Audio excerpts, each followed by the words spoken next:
Les plus grandes entreprises du monde se sont lancées dans une course. Une course qui, depuis plus de 10 ans, coûte des milliards et des milliards en recherche et mobilise les plus grands cerveaux de la planète. Cette course, c'est celle de l'ordinateur quantique, une technologie qui va bouleverser notre monde, qui va redéfinir notre compréhension de l'univers, nous permettre d'optimiser des systèmes que nous pensions déjà maîtriser. Nous pourrons simuler la physique, accélérer la découverte de nouveaux traitements et repousser les limites du calcul humain. En clair, l'entreprise qui parviendra la première à concevoir un ordinateur quantique assez puissant pour exécuter les plus gros algorithmes assurera sa place dans le futur. Son existence deviendra alors essentielle à l'humanité car le quantique est au cœur des plus grands défis scientifiques et technologiques actuels. Et donc bien sûr, l'entreprise qui réalisera cet exploit réalisera aussi des performances en bourse exceptionnelles. Et c'est là toute la base de mon étude. Comprendre s'il est réellement possible d'identifier une entreprise en avance dans la course au quantique, d'évaluer lesquelles disposent d'un avantage technologique durable et de savoir s'il existe aujourd'hui un pari d'investissement plus certain que les autres. C'est ce qu'on voit aujourd'hui. Bienvenue.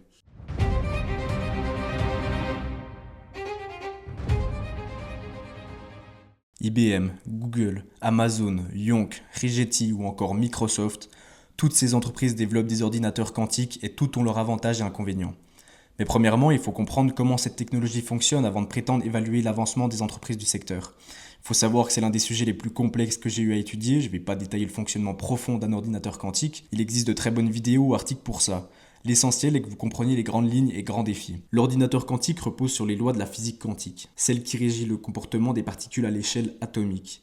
À cette échelle, tout change, et grâce à des phénomènes comme la superposition ou l'intrication, un ordinateur quantique peut explorer plusieurs solutions en parallèle, là où une machine classique les teste une par une.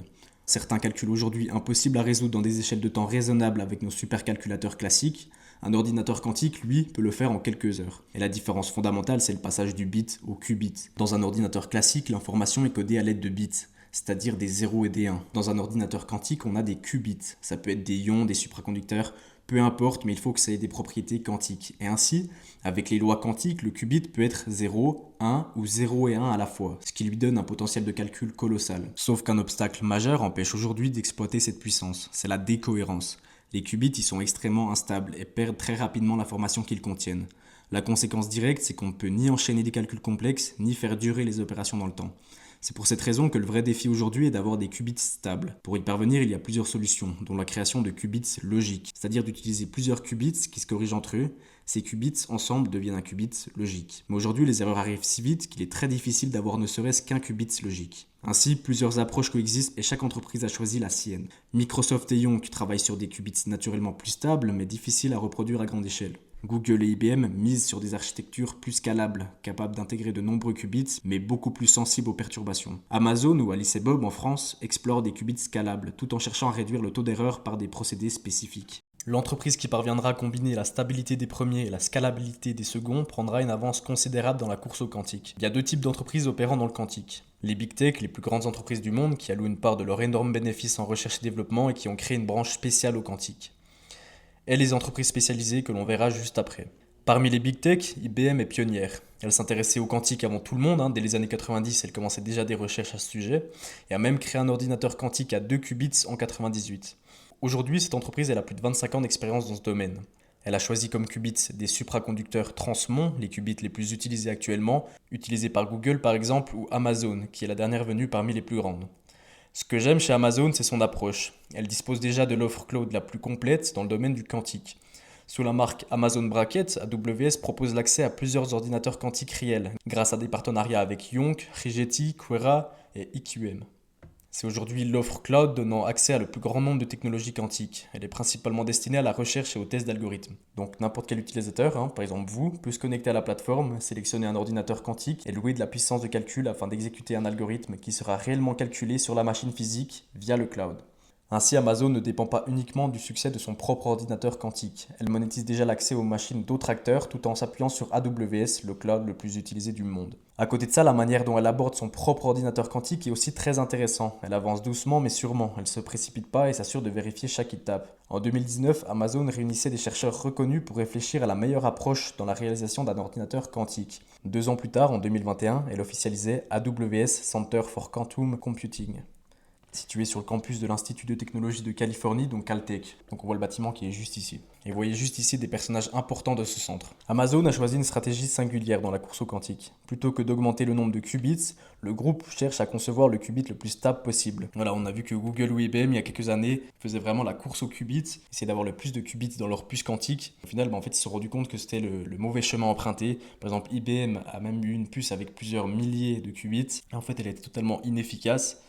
Parce que tant qu'ils ne sont pas stables, on ne peut rien en faire, on ne peut pas effectuer de bons calculs. Donc il en fallait bien qu'ils testent ce chemin. Voilà, IBM l'a fait. Maintenant, ils ont fait marche arrière et on voit qu'avec leur dernière puce, ils sont passés de milliers de qubits à une centaine. L'équipe de recherche d'Amazon a travaillé sur une architecture hybride, mêlant qubits supraconducteurs transmont et qubits de chat, une technologie inspirée de l'expérience du chat de Schrödinger pour ceux qui connaissent. Cette combinaison, pour résumer, permet de réduire considérablement le taux d'erreur, en particulier un type d'erreur majeure dans le quantique, l'erreur de bit flip. Je vous invite à faire des recherches de votre côté, je ne détaillerai pas ici.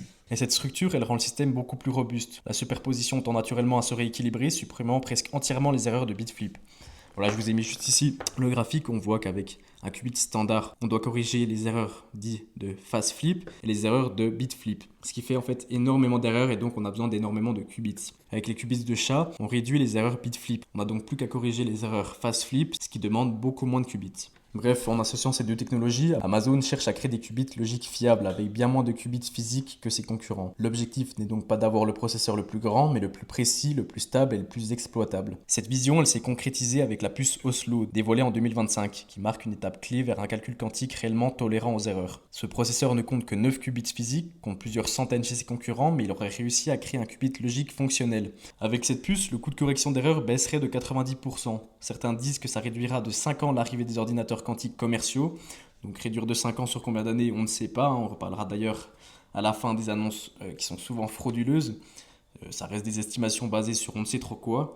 Mais la chose à retenir, c'est que ça reste une avancée majeure. Google aussi est très intéressante. C'est sans doute l'acteur le plus avancé et celui qui investit le plus massivement dans le quantique. Google fait 300 milliards de chiffre d'affaires par an et arrive à sortir 100 milliards de revenus par an en investissement pratiquement 50 milliards en recherche et développement. Donc on n'a aucun chiffre public précis, mais on n'a qu'une petite partie de cette somme qui va dans la recherche de l'ordinateur quantique. Son campus à Santa Barbara rassemble plusieurs centaines de chercheurs à temps plein autour d'une infrastructure cryogénique unique au monde. En octobre 2025, Google a annoncé une percée majeure avec sa puce Willow, l'exécution d'un algorithme quantique ayant surpassé les supercalculateurs classiques avec une vitesse 13 000 fois supérieure. Une différence fondamentale par rapport à leur annonce de 2019 où la suprématie quantique avait déjà été jugée prématurée. Comme je vous ai dit, on y revient, les annonces sont souvent frauduleuses ou du moins exagérées.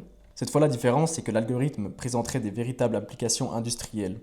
Autre avancée décisive, Google affirme aussi avoir dépassé le seuil d'erreur, c'est-à-dire le point à partir duquel ajouter des qubits améliore la correction d'erreur au lieu d'aggraver la décohérence. Concrètement, cela rapproche l'entreprise de la création de qubits logiques stables, une étape qui est donc clé vers un ordinateur quantique qui est réellement exploitable. Donc voilà, cette puce Willow, c'est la dernière génération de puces quantiques de Google. Elle est composée de 105 qubits, c'est donc la plus performante que Google ait eue et une d'ailleurs des plus performantes de toute entreprise confondue. Microsoft adopte une approche très différente de ses concurrents. Plutôt que de miser sur les qubits supraconducteurs, l'entreprise se concentre sur une technologie encore plus ambitieuse, les qubits topologiques. Ces qubits sont basés sur l'existence de particules exotiques appelées Majorana, censées offrir une protection naturelle contre les erreurs quantiques grâce à leurs propriétés topologiques. En théorie, cela permettrait de construire des qubits beaucoup plus stables, nécessitant moins de correction d'erreurs et pouvant être répliqués à grande échelle, jusqu'à 1 million de qubits sur une seule puce d'après les dires de Microsoft. En février 2025, Microsoft a présenté donc son premier prototype, la puce Majorana 1, qui contiendrait 8 qubits topologiques. Cependant, la communauté scientifique, elle reste prudente. Il y a plusieurs chercheurs qui doutent que Microsoft ait réellement réussi à créer et à contrôler ces particules de façon démontrable. Les preuves expérimentales restent très limitées et aucune publication n'a encore confirmé de manière définitive l'existence de ces fameuses particules Majorana. En fait, Microsoft y font un pari audacieux. Cette approche, elle fonctionne, elle pourrait résoudre le problème de la décohérence à la source et prendre une avance technologique considérable. Mais si la théorie ne se vérifie pas expérimentalement, comme ça a l'air d'être le cas pour le moment, l'entreprise elle risque de rester bloquée à l'état de concept, loin derrière Google ou IBM qui sont déjà capables de démonstrations concrètes. Et enfin, comme on a vu plus tôt, il y a les entreprises dédiées, exclusivement au quantique. Donc longtemps à nos côtés, d'ailleurs la plupart ne sont pas cotées, certaines ont commencé à arriver en bourse ces dernières années. La première fut Yonk, suivie ensuite par Rigetti et D-Wave. Ces sociétés restent extrêmement spéculatives et volatiles, avec des bêtas supérieurs à 2. On voit même que Yonk, on a un bêta de 4,53, ce qui est gigantesque. Il faut savoir qu'un bêta de 1, Ça veut dire que l'actif bouge avec la même volatilité que son indice de référence. Voilà. 4,53, c'est énorme, ça veut dire que ça bouge très très fort et très très vite. Ces entreprises d'ailleurs pèsent aujourd'hui plusieurs milliards de dollars en capitalisation, malgré des pertes importantes et l'absence de véritable modèle économique. Ces entreprises ont peu de dettes, mais leur financement repose largement sur la rémunération en actions et donc sur la hausse de leur cours, ce qui crée une incitation à multiplier les annonces exagérées pour attirer de nouveaux capitaux. Je les blâme pas, c'est une stratégie de survie, mais il faut en être conscient. Investir à moyen ou long terme dans ces entreprises sur la seule hypothèse qu'elles finiront peut-être pas réussir me paraît vraiment très risqué. Alors là, on voit la performance de QBTS, donc D-Wave, sur un an. C'est une folie. Depuis novembre 2024, il y a tout qui a explosé dû à des rumeurs sur le fait que le gouvernement américain pourrait acquérir des participations dans ces entreprises. Alors là, on est sur une performance digne d'un altcoin en plein bull run quoi. On est sur un 2000%, on allait même jusqu'à 3000% au top. Et d'ailleurs, comme j'ai marqué juste ici, sur les autres entreprises, les performances elles restent très similaires. Et investir sur ces entreprises me paraît très risqué, d'autant plus que face à elles se trouvent des mastodontes comme Google, IBM, Amazon ou Microsoft, disposant de moyens colossaux. Voilà, je vous ai mis les montants investis en recherche et développement. Donc pour les big tech, tout ne part pas entièrement, même pas du tout dans le quantique. Qu'une petite partie, il y a beaucoup qui va dans d'autres développements de technologies comme l'IA, mais ça illustre tout de même la force de frappe. Les big tech, elles peuvent se permettre des années de perte sans résultat, alors que les entreprises dédiées, beaucoup moins. Et au moindre ralentissement, ou je sais pas, on pourrait peut-être se rendre compte que le quantique, en fait, il y a encore énormément de défis qu'on n'avait pas vus. Et ça repousse, je sais pas, de 30 ans les estimations d'un ordinateur quantique exploitable. Ces entreprises, elles vont peut-être juste plus pouvoir assumer ça, les cours vont s'effondrer, ils pourront plus investir en recherche et développement et en fait vont juste s'écrouler. Mais parmi ces acteurs, des entreprises dédiées cotées, Yonk reste quand même intéressante. Elle se distingue par une technologie différente basée sur les ions piégés, qui est beaucoup moins représentée que celle des supraconducteurs. Ça lui permet de proposer une approche alternative et d'éventuellement faire émerger des découvertes parallèles à celles des big tech. A l'inverse, une entreprise comme Rigetti, qui a beau être l'une des rares à vendre des ordinateurs quantiques actuellement, donc oui déjà maintenant, donc c'est à partir de 900 000 $, c'est des petits ordinateurs quantiques qui sont composés de 9 qubits. Ils sont avant tout destinés à la recherche scientifique et à la formation. Il permet aux laboratoires et universités d'expérimenter la physique des qubits ou de tester des algorithmes quantiques simples. Sauf que Rigetti utilise la même technologie que Google, IBM ou Amazon, avec moins de moyens. Difficile donc de tirer son épingle du jeu. Pour moi, elle me paraît condamnée à suivre les pas des géants sans jamais avoir en fait la capacité à les dévancer parce que sur la même technologie. En résumé, ces entreprises elles peuvent présenter un intérêt spéculatif, notamment lorsqu'elles tombent dans une phase de désintérêt du marché avec des valorisations basses.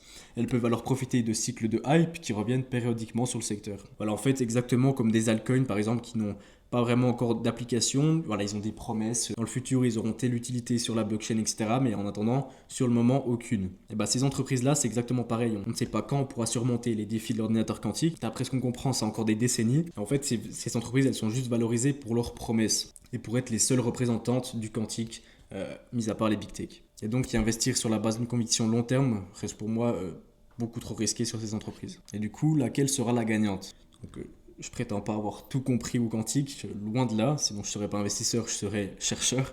Mais j'ai quand même bien creusé le sujet, j'ai fait plusieurs dizaines d'heures sur le sujet, j'ai lu pas mal d'articles, même beaucoup d'articles, de roadmap, j'ai épluché tout leur site internet. Enfin, j'en suis arrivé à une certitude, il est encore beaucoup trop tôt pour le dire. On ne peut pas savoir laquelle sera la gagnante. Google progresse rapidement, mais de nombreux défis demeurent. Stabiliser des qubits logiques sur des durées significatives reste hors de portée des machines actuelles. La cohérence quantique, la gestion du bruit environnemental et la montée en échelle vers des architectures de plusieurs milliers de qubits représentent encore des obstacles majeurs. Amazon, de son côté, mise sur une technologie prometteuse, mais tout cela reste expérimental et encore très éloigné d'une application concrète. Quant aux annonces d'IBM promettant des machines composées de centaines de qubits logiques capables d'exécuter des milliers de portes d'ici la fin de la décennie, comme on voit avec leur annonce qui a été très récente d'ailleurs de Starlink, voilà, 100 millions de portes applicables sur 200 qubits, pour moi c'est impossible à horizon 2029. Dans ce secteur, la prudence elle est essentielle. Les entreprises elles doivent entretenir une forme de narration technologique, maintenir la hype et justifier des milliards de dépenses. Et comme d'ailleurs très peu comprennent réellement la physique quantique, dont moi, les annonceurs, les entreprises le savent bien et en profitent. Ces annonces, elles doivent toujours être prises avec extrêmement de recul. En réalité, placer du capital aujourd'hui pour choisir la gagnante revient à lancer une pièce en l'air. Nous sommes encore très loin d'un ordinateur quantique pleinement exploitable. La meilleure approche, selon moi, est double. Soit profiter de la volatilité et des cycles d'annonces sur les small caps du quantique pour des stratégies purement spéculatives, soit investir dans les grands groupes, donc Google, Amazon, Microsoft, IBM, avec une vision long terme, mais en intégrant d'autres fondamentaux, le cloud, l'IA, les logiciels, le moteur de recherche par exemple. Car pour moi, investir sur Google uniquement pour son avancée quantique, c'est une erreur. Ses performances à court et moyen terme, elles dépendront avant toutes ses autres activités, Voilà, par exemple, la concurrence avec OpenAI sur le navigateur et l'intelligence artificielle va très possiblement changer la dynamique court-moyen terme. Le quantique, lui, n'aura aucun impact. Le monde du quantique, il est fascinant, mais il est encore expérimental. C'est un embryon technologique, il faut bien se rappeler de ça, hein. Il n'y a encore rien de concret. Donc cet embryon, il va donner naissance à une révolution future, ça, il n'y a aucun doute, mais pas avant plusieurs décennies selon moi. Je vous remercie de m'avoir écouté, j'ai essayé de condenser des dizaines d'heures de recherche sur le quantique en une vidéo. Ça n'a pas été simple, j'ai dû faire beaucoup de raccourcis. Je vous invite à rejoindre le groupe Discord pour avoir accès au tableau comparatif que je vous ai mis au début. Et si vous voulez échanger avec moi sur le quantique ou d'autres sujets, ce sera avec plaisir. Je vous souhaite une bonne journée et un bon trading. Ciao.